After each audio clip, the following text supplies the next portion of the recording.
Naiiyak na ata. Hindi, syempre. Papahinga lang ako ta. Feeling ko nalulungkot yata si ano. Parang ang lalim ng iniisip mo. In regards sa kaganapan ta. Ano? Siyempre ano ta? Kasi ano eh. Nakakabigla kasi eh. Yung taong tinuring mo ng pinsan eh. Kapamilya. Hindi mo akalain na ganun yung magagawa. Kaya simula nung umpisa hanggang ngayon, mayroon pa rin ano, kumbaga yung feeling na nabigla. Sa akin kasi, kaya ko naman ng ano yun eh, i-set aside yung personal kong ano eh, yung dahilan, mga naramdaman. Pero anong sa sarili kong mga mata na nakikita kong nasaktan niya. Alam naman ako hanggat kaya kong magbigay ng lambing sa inyo lahat. Nanibigay ko. Tapos dating sa akin na nasasaktan ko yung para bang ano may ano eh parang may feeling ka na na-betray ka na sa sarili mo pinsan. Kasi syempre sa akin ko kasi ano mga Sweet Mary yung pag-cherish ko sa family lalim mo eh. Yung lambing ako po hanggang kaya ko makapaglambing lalo na ako sa edad ko ngayon pinibigay ko hanggang kaya hindi man mo lahat pero hanggang may masingit ko akong time na malambing ko sila isa-isa sa panahon ko na ito binibigay ko kaya yun lang yung nakibabaw sa akin sa time na ito na masakit na nakikita yung family ko na ganito yung nararamdaman kasi syempre lahat naman tayo dito syempre nasaktan tayo sa nangyari hindi naman natin ginusto nangyari dito syempre nandun pa rin yung pag-unawa sa tao kay Dave syempre nagkakamali lang din siya kumbaga tao din na nagkakamali lahat din naman tayo kaya nga alam mo si sarili ni David na lahat to nag-adjust lahat to nagbigay ng pangunawa ng pagdidisiplin pagdating mo sa mga pinagdadaanan mo na lahat naman mo kami nakita din mo nila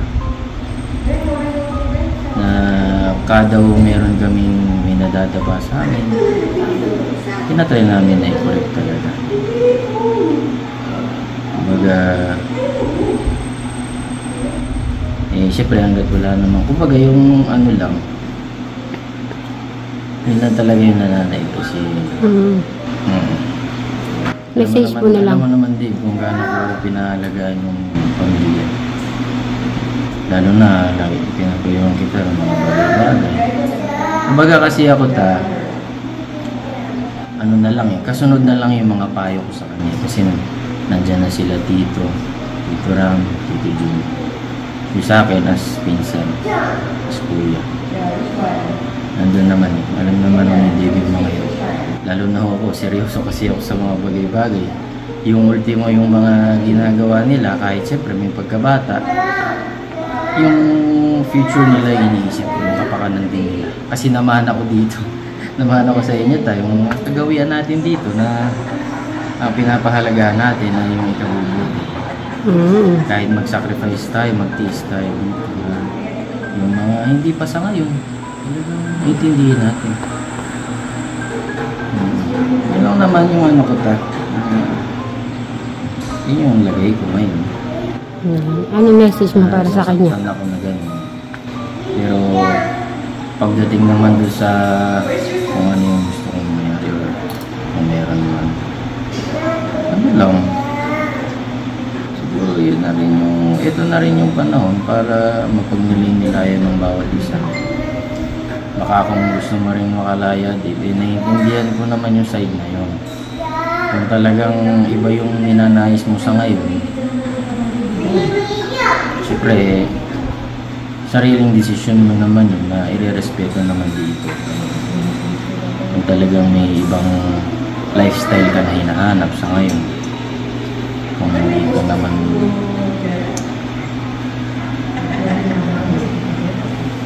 basta yung sa akin lang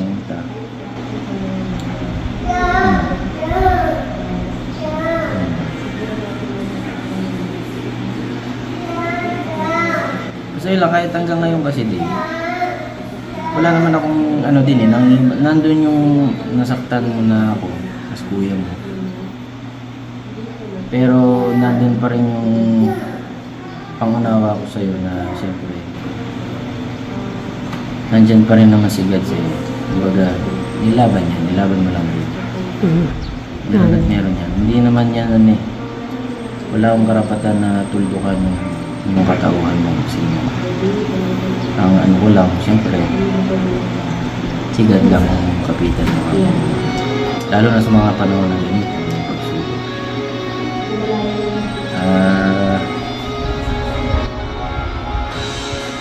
Para kasi ako ayoko na sabihin yung side ko eh. Kasi para naman kasi pinsan. Nasaktan ako sa nangyari. Pero, respeto ko kung talagang iba yung gusto mong lifestyle sa ngayon. Which is hindi naman din namin kayang matolerate na. Kaya, ayan, baka ikakabuti din ng bawat isa na mag-separate ways. Ang ano ko na lang sa'yo, yun talagang gawin mo yung best mo.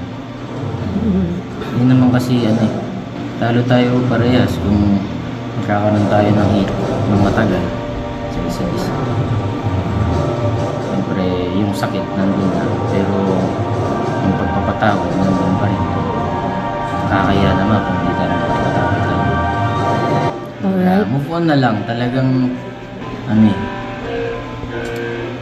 basta sa ni Dave, alam naman niya yan.